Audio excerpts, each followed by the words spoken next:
वेड भाग 42. अहो 8 वाजत आलेत, उठा ना. मैथिली निनादला उठवतच म्हणाली. 8 वाजत आलेत? निनाद घाई गडबडीतच बेडवरचा उठून बसला. मोबाईल हातात घेऊन बघितलं तर 7:30 होत आले होते.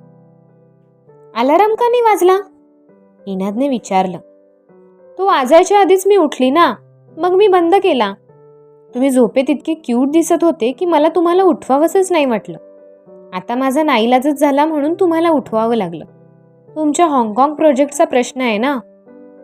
मैथिली असं म्हणताच निनाद स्तब्धपणे तिच्याकडे बघतच राहिला. आता उठा बघू लवकर, नाश्ता करून घ्या. मला पण कामावर जायचं. आज माझा पहिला दिवस आहे. महिन्याभरानंतर ऑफिसमध्ये जायला थोडं कसं तरी वाटतंय. मी तर माझ्या सिस्टमचा पासवर्ड सुद्धा विसरलीये. निनादच्या अंगावरची चादर काढून घेत त्याची व्यवस्थितरित्या घडी करतच मैथिली म्हणाली. तिची सलग चालू असलेली बडबड ऐकून निनाद मंद स्मित हसला. ऐका ना, मी कोणती साडी नेसू? मैथिलीने 2 हँगर निनाद समोर धरली. नेस, तुला आवडेल ती, म्हणत निनाद बाथरूम मध्ये शिरला. तिने तोंड पाडलं. दोन्ही साड्यांकडे गोंधळलेल्या नजरेने ती पाहू लागली.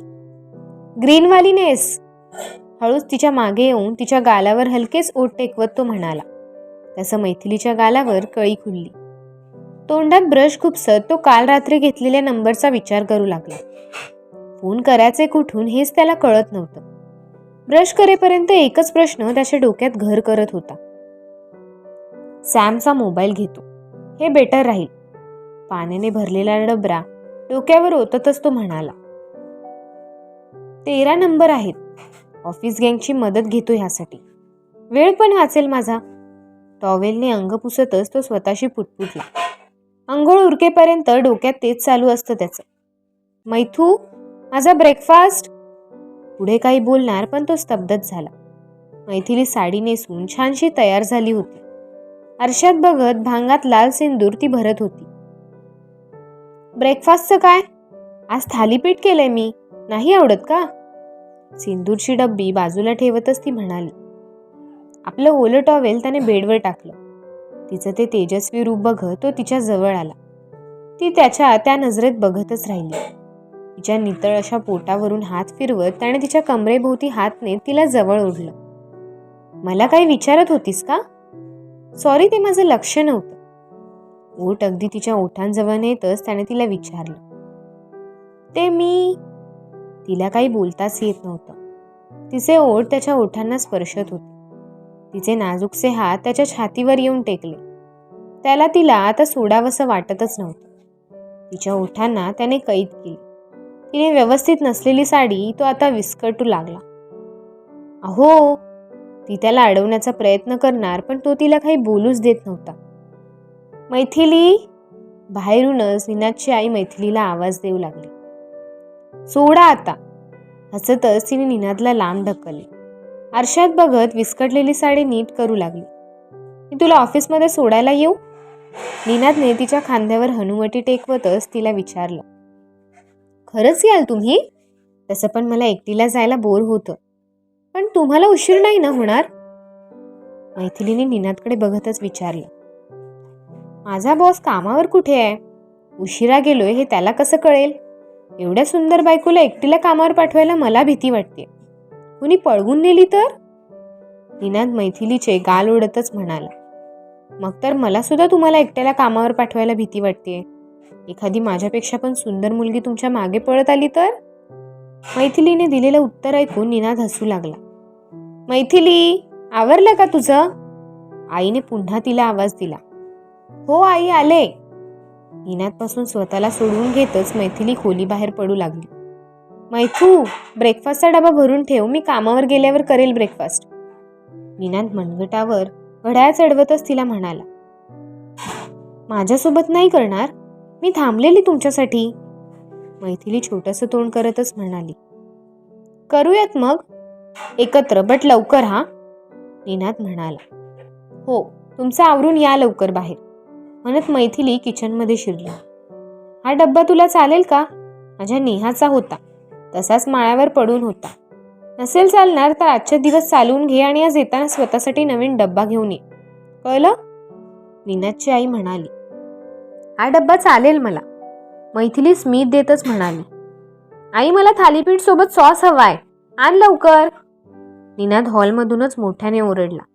मैथिलीने हसतच सासूच्या हातात टोमॅटो कॅचअपची बाटली काढून दिली. अजूनही स्वतःला लहानच समजतो हा मुलगा. हसतच मैथिलीच्या हातातून केचपची बाटली घेत निनादची आई स्वयंपाकघराबाहेर पडली. मैथिली सुद्धा तिच्या मागोमागच बाहेर आली. आजीचं मैथिलीकडे टक लावून बघण्याचं काम चालू होतं. मैथिलीने निनादकडे पाहिलं. असं का बघतेस तिच्याकडे? केचपने माखलेलं बोट जिभेने चाटतच निनादने आजीला विचारलं. गजरा मायला असता तर अजून सुंदर दिसली असती, पण आजकालच्या मुली साधं फूल डोक्यात घातलं तरी जड होतं त्यांना. आजी नाक मुरडतच म्हणाली. मैथिलीने तोंड पाडतच निनादकडे पाहिलं. आई, तू आजीला मैथू लग्नात जाते असं सांगितलंस का? निनाद मस्तीच्या सुरातच म्हणाला. मैथिली ओठांसमोर हात धरत हसू लागली. काय नको ते बोलतोयस? खोटा खोटा राग निनादला दाखवतच आई म्हणाली. कामावर गजरे वगैरे माळून कोण जातं? या आजीचं ना काहीतरीच. निनाद म्हणाला. कोणी नको जाऊ देत, आपण गेल्यावर काय फरक पडतोय? आजी तोऱ्यातच म्हणाली. आणि नाही घालून गेली तर काय फरक पडतोय हे तू मला सांगच आता. उगाच सकाळ सकाळी झीवरच्या एखाद्या खास्ट आजी सासूची भूमिका घरी चालू करायची. निनाद म्हणाला. सकाळ सकाळी तुम्ही दोघे सुरू झालात? आजी काही बोलणार तोच निनादचे वडील मध्ये पडले. सुरुवात तुमच्या मातोश्रींनी केली. मी तर छोटासा प्रश्न केलाय, त्याचं उत्तर तुमच्या मातोश्रीकडे नसणार तरी ती वाद घालत बसणार. निनाद म्हणाला. जरा गजरा माळला असता केसात तर छान दिसलं असतं, एवढंच म्हटलं मी, तर आला मोठा बायकोची बाजू घेऊन माझ्यासोबत भांडायला. आजी म्हणाली. कामावर जाताना रस्त्यात कुठे भेटला तर नक्की घेते मी, मला पण गजरा आवडतो, खास करून अबोलीचा. मैथिली म्हणाली. मला पण अबोलीचा आवडतो, सुंदर दिसतो अगदी. आजी म्हणाली. काल बाजारात गेलेली ना मी, तर त्या गजरेवालीकडे मोगऱ्याचा होता, तरी घेणार होती मी, पण मग नको म्हटलं. घरी कोणाला आवडतो का नाही माहीत नव्हतं ना, मग मी चाफ्याची फुलं घेतली फक्त. त्यांचा सुगंध तर इतका सुरेख असतो, मला खूप आवडतो. अरे देवा, मी फुलं तशीच फ्रीजमध्ये ठेवली. म्हणत मैथिली उठली. सुकलेल्या पाण्यात गुंडाळलेली फुलं तिने बाहेर काढली.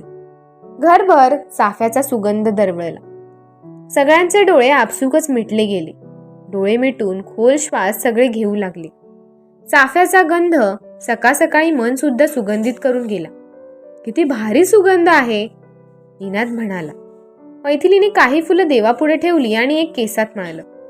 सुनबाई, तुझी सुनबाई कामावरून आल्यावर दुष्ट काढ हो सुनेची. आजी म्हणाली तसं मैथिलीसोबत निनादच्या ओठांवर स्मित उमटलं. मैथिलीने लाजतच निनादकडे पाहिलं. निनादने ओठांचा चंबू करत तिला इशारा केला.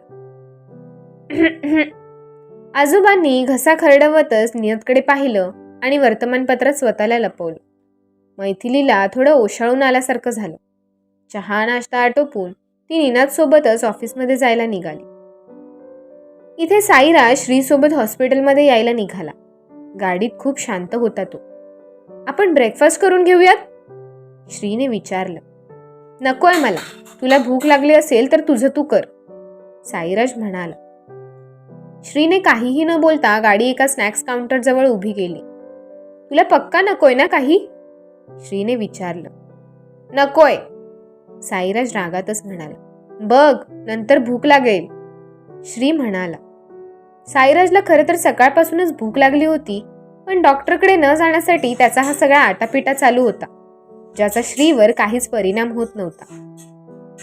गाडीची काच खाली करत श्रीने स्वतःसाठी मैसूर चीज डोसा ऑर्डर केला, जो साईराजला भरपूर आवडत होता. गरम तव्यावर पाणी पडताच चुर्र होणारा आवाज बघून साईराजने तिरप्या नजरेने बाहेर पाहिलं. डोसा बनवून होईपर्यंत साईराज डोसावाल्याकडेच बघत होता. डोसा तयार होऊन श्रीच्या हातात आला. डोशासोबत येणारा सांबरचा सुगंध साईराजला त्या डोशापासून लांब करू शकत नव्हता. सुपर डुपर टेस्टी यार, श्रीने मस्क्याने माखलेले बोट चाटतच म्हटलं. तसं साईराजचं स्वतःवरचं नियंत्रण सुटलं. त्याने श्रीच्या हातातून प्लेट काढून घेतली आणि डोस्यावर ताव मारायला सुरुवात केली. अरे, तू तर खाणार नव्हतास ना? श्री साईराजला चिडवतच म्हणाला, I want one more. Sairaj म्हणाला, म्हणजे भूक लागलेली तर. श्री हसतच म्हणाला आणि दोघांसाठी पुन्हा डोसा ऑर्डर करू लागला. डॉक्टरकडे नाही गेलं तर नाही चालणार का? साईराजने विचारलं. परत हा प्रश्न नकोय हा. जे करतोय ते तुझ्या भल्यासाठीच करतोय. श्री रागातच म्हणाला. अजून 2 डोसे त्याने ऑर्डर केले. लग्न एन्जॉय करू की डॉक्टरची ट्रीटमेंट? काहीही झालं नसताना तू माझ्यावर दादागिरी करतोयस यार. साईराज तोंड पाडतच म्हणाला. श्रीने त्याच्या बोलण्याकडे दुर्लक्ष केलं. गाडीत बसूनच त्याने साईराज सोबत डोसा खाल्ला. तुला आणखीन काही हवंय? श्रीने विचारलं. नको, साईराज म्हणाला. ओके म्हणत श्रीने गाडी डॉक्टर भट्टीच्या क्लिनिककडे वळवली. जवळपास 2 तास तरी दोघेही क्लिनिकमध्येच होते. साईराजला बाहेर बसायला सांगून डॉक्टर श्रीसोबत बोलत होते. साईराजच्या वडिलांना मी खूप आधीच सांगितलेलं की त्याला पॅरेनॉइड सिझोनोफ्रिया आहे. साधारण तो 10-1 वर्षांचा असताना त्याचे आई वडील त्याला घेऊन माझ्याकडे आले होते. त्याला प्रेमाची, कोणाच्या तरी आधाराची गरज होती आणि अजूनही आहे. आजकालच्या व्यस्त जीवनात पालकांना त्यांच्या पाल्याला वेळ द्यायला मिळतच नाही. साईराजच्या बाबतीत देखील तेच झालंय. घरी येऊन सुद्धा आई वडील आपल्याला वेळ देत नाही हे बघून तो स्वतःच्या विश्वात रमायला लागलाय. एखादी गोष्ट त्याला हवी असेल आणि ती त्याला मिळाली नाही तर तो ती इमॅजिन करून त्या गोष्टीसोबत स्वतःचं आयुष्य जगतो. डॉक्टर भट्टी म्हणाले. तो बरा होईल ना? श्रीने विचारलं. बरं व्हायला तो आजारीच नाहीये असं आपण समजू. त्याला फक्त आणि फक्त प्रेमाची गरज आहे. कोणीतरी समजून घेणारा आणि समजून सांगणारं त्याला हवंय. मगाशी मी त्याच्यासोबत गप्पा मारत होतो त्यावेळेला मला असं जाणवलं की तुझं त्याच्या आयुष्यात खूप महत्वाचं स्थान आहे. तू ठरवलंस म्हणून तो इथे आलाय आणि आता तू ठरवलंस तर तो बरा पण होईल. डॉक्टर भट्टी कोड्यातच म्हणाले. श्री गोंधळून गेला. असं गोंधळून जाऊ नकोस. तो सध्या तरी तुलाच घाबरतोय असं म्हटलं तर ते काही गैर नसेल. त्याला दम देऊन किंवा प्रेमाने वेळेवर औषधं घ्यायला सांग. आता औषधं का घ्यायची ते पण सांगतो मी. मेंदूमधील रासायनिक घटकं समतोल प्रमाणात राहावी यासाठी औषधं घ्यावी लागतील. मेंदूमध्ये डोपामिन नावाच्या घटकाचं प्रमाण वाढलं की हा त्रास सुरू होतो असं बोललं तरी चालेल. सो ते सगळं सुरळीत राहावं म्हणून आपल्याला त्याला औषधं द्यावी लागणार आहेत. मी बोलवेल त्याला तेव्हा इथे समुपदेशनासाठी घेऊन यावं लागेल. कारण औषधासोबत त्याच्यावर मानसोपचार आणि समुपदेशन करण्याची सुद्धा आवश्यकता आहे. डॉक्टर भट्टी श्रीला समजावतच म्हणाले. त्याचं लग्न आहे नेक्स्ट टू नेक्स्ट वीक. काही प्रॉब्लेम नाही ना होणार? श्रीने घाबरतच विचारलं. अजिबात नाही. कारण सगळं अगदी त्याच्या मनासारखं चालू आहे. फक्त तू त्याला तोडून बोलू नकोस. डॉक्टर भट्टी श्रीला धीर देतच म्हणाले. डॉक्टरांसोबतची चर्चा आटोपून श्री बाहेर आला. साईराज डोळे मिटून टेबलवर बसला होता. Sai, let's go. श्री त्याला उठवतच म्हणाला. झालं तुझं? साईराज डोळे चोळतच म्हणाला. डॉक्टरांनी काही औषधं दिली ती तू वेळेवर घेणार आहेस. श्री म्हणाला. ओके. जाम देतच तो म्हणाला. चल आता, मला शॉपिंग करायची. उद्या तुझी एंगेजमेंट आहे आणि माझी काहीच शॉपिंग नाही झाली. श्री त्याला ओढतच तिथून घेऊन जाऊ लागले. इथे निनादने मैथिलीला तिच्या ऑफिसजवळ सोडलं. आज चला ना, मैथिली निनादला म्हणाली. उशीर होईल ग, नंतर कधीतरी येतो. सुटल्यावर कॉल कर मला. आता बाय. काळजी घे. निनाद मैथिलीला म्हणाला. बाय, मैथिली म्हणाली. निनाद घाईगडबडीतच ऑफिसमध्ये आला. ऑफिसमध्ये आल्या आल्या आपल्या खास अशा 3-4 मित्रमंडळींना घेऊन तो कॅन्टीनमध्ये गेला. काय झालं? काय सिरियस इश्यू? समीरने विचारलं. खूप सिरियस इश्यू आहे. घरी कोणीतरी कुरिअर करते आणि त्या कुरिअरमध्ये खूप विचित्र फोटो असतात. लास्ट टाइम मला ऑफिसमध्ये बेंगलोरवरून कुरिअर आलेलं, त्यात सुद्धा विचित्र असे फोटो होते. निनाद म्हणाला. विचित्र फोटो म्हणजे? एकाने विचारलं. ते एक्सप्लेन करणं खूप कठीण आहे. म्हणजे मला नाही जमणार ते एक्सप्लेन करायला. पण मला असा डाऊट आहे की ते फोटो माझ्याच रिलेटिव्हमधीलच कोणीतरी पाठवते. निनाद म्हणाला. मग? समीरने प्रश्न केला. 13 नंबर आहेत. मी माझ्या मोबाईल नंबरवरून त्या 13 नंबरवर कॉल नाही करू शकत. मे बी माझा नंबर त्यांच्याकडे असेल आणि मला जी माहिती पाहिजे ती मला मिळणार नाही. तुम्ही आपापसात नंबर डिवाइड करून मी सांगतो तसं फोनवर बोला. कराल ना एवढी छोटीशी हेल्प? निनादने अडखळतच विचारलं. आण नंबर, मी करतो कॉल आणि काय बोलायचं ते देखील सांग. समीर म्हणाला. समीर सोबत बाकीचे तिघेही निनादला मदत करायला तयार झाले. सगळ्यात आधी निनाद मैथिलीच्या मामीचा नंबर समीरला देतो. सोबत फोनवर काय बोलायचं ते देखील सांगतो. हॅलो, गुड मॉर्निंग मॅडम, मी ब्लू डार्टमधून बोलतोय. लास्ट टाइम तुम्ही एक कुरिअर आमच्या पुण्याच्या ऑफिसमधून मुंबईला पाठवलं, ते रिटर्न आमच्याच ऑफिसमध्ये आलंय. तुम्ही एकदा ॲड्रेस कन्फर्म करता का? समीर म्हणाला, कसलं कुरिअर? तुमचा काहीतरी गैरसमज होतोय. मैथिलीची मामी म्हणाली, नाही हो मॅडम, तुम्हीच कुरिअर पाठवलेलं. समीर म्हणाला, एक मिनिट, अहो ऐकता का? म्हणे कसलं तरी कुरिअर आपण पाठवले. तुम्ही पाठवलंय का पुण्यावरून? मैथिलीची मामी मैथिलीच्या मामांना विचारू लागली, मी पुण्याला कशाला जातोय कुरिअर करायला? मैथिलीचे मामा मैथिलीच्या मामीकडून फोन काढून घेतच म्हणाले, पण समीरने फोन कट करून टाकलेला. या नंबरवाल्यांनी नाही केला. समीर म्हणाला, दुसरा घे मग. निनादने दुसरा नंबर समीरला दिला. बाकीची मित्रमंडळी सुद्धा निनादने आणलेल्या लिस्टमधून नंबरवर फोन लावू लागली. नंबर लावून झाल्यावर नकारार्थी मान डोलवत निनादकडे बघू लागतात. मी हे 4 नंबर लावले, पण ह्या लोकांनी पण कुरिअर नाही पाठवलं. एक जण निनादजवळ येतच म्हणाला. निनाद बाकी दोघांकडे बघू लागला. त्यातील एक जण नकारार्थी मान डोलवत निनादला नाही म्हणून बोलला, तर समीर अजूनही फोनवर बोलत होता. नाही मॅडम, ते कुरिअर आमच्या ऑफिसमध्ये रिटर्न आलंय आणि तुम्ही आमच्या बेंगलोर ब्रांचमधून पण एक कुरिअर पाठवलं. ते मात्र कस्टमरला रिसीव्ह झाले. समीर फोनवर बोलतच निनाद जवळ आला. समीरने फोन स्पीकरवर ठेवला. एक मिनिट, मी माझा नंबर तिथे शेअर केला नव्हता. मग माझा नंबर तुम्हाला कसा भेटला? आणि बँगलोरचं कुरिअर तर मी माझ्या कलिगला करायला सांगितलेलं. सो तुम्हाला त्या कुरिअर बद्दल कसं कळलं? फोनवरील तो आवाज ऐकून निनाद स्तब्धच झाला. तुमचा नंबर इथे रजिस्टर आहे हो मॅडम. तुम्ही आमच्या कुरिअर ऑफिसरमध्ये येऊन तुमचे हे पार्सल घेऊन जावा, नाहीतर तुमचा प्रॉपर ॲड्रेस द्या, मी तिथे पाठवतो. समीर म्हणाला, मी पाठवलेलं कुरिअर जिथे पोहोचायला हवं तिथे पोहोचलंय. तुम्ही एकदा तुमच्या सिस्टममध्ये नीट चेक करा. उगाच माझं कुरिअर नाही. मी थोडी बिझी आहे, मला कॉल करून डिस्टर्ब करू नका. समोरील ती स्त्री म्हणाली आणि फोन कट झाला. थँक्स, निनाद म्हणाला. क्षणाचाही विलंब न करता त्याने श्रीला फोन लावला. येस निनाद. श्री फोन उचलतच म्हणाला, ते फोटो कोण पाठवत होतं हे मला कळलंय. निनाद म्हणाला, कोण आहे ती व्यक्ती? श्रीने विचारलं. कोण असेल ती व्यक्ती?